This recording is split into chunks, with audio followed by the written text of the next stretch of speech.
The Seraphim are considered by many theologians to be the highest order of angelic beings. The word seraphim can be translated either burning ones or, in some cases, burning serpents, and implies a being composed entirely of living flames. The scriptures describe them as having 6 wings, one set to shield their face from looking upon God's glory, one set to cover their feet, an act of humility, and one set with which to fly. This particular painting has been a challenge for me to paint. Initially, because it was part of a figurative painting master's thesis, I had to paint both the male and female form. And so initially this painting was a female angel.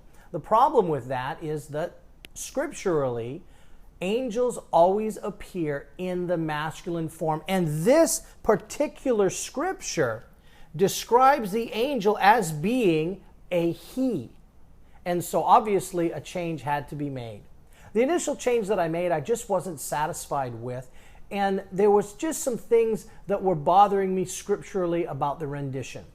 And so I dug deeper and deeper into the scriptures, going directly back to the ancient Hebrew language. And one of the things that I found that was so fascinating was that the word seraph, the word seraphim, is many, many times in the Bible. What's unique is that that word is rarely used to describe an angelic being, but more often is used to imply a serpent, a snake. In particular, a poisonous snake, a snake whose bite burns like fire. So the word seraphim can also be translated burning serpent or flaming serpent. And so I knew that something was going on with this creature, with this seraphim. We have a creature that is described as a burning serpent with 6 wings. Now, I kept praying about it and I kept going back and forth in my head and sketching, and I came across something that was recently discovered by paleontologists in China. The Microraptor is a feathered dinosaur. What makes this creature so unique is that it has 4 wings, 2 in the traditional sense, wings in the front limbs, but it also has wings on its feet. This is a fascinating discovery in paleontology and the closest creature we can find in nature that resembles the biblical seraphim.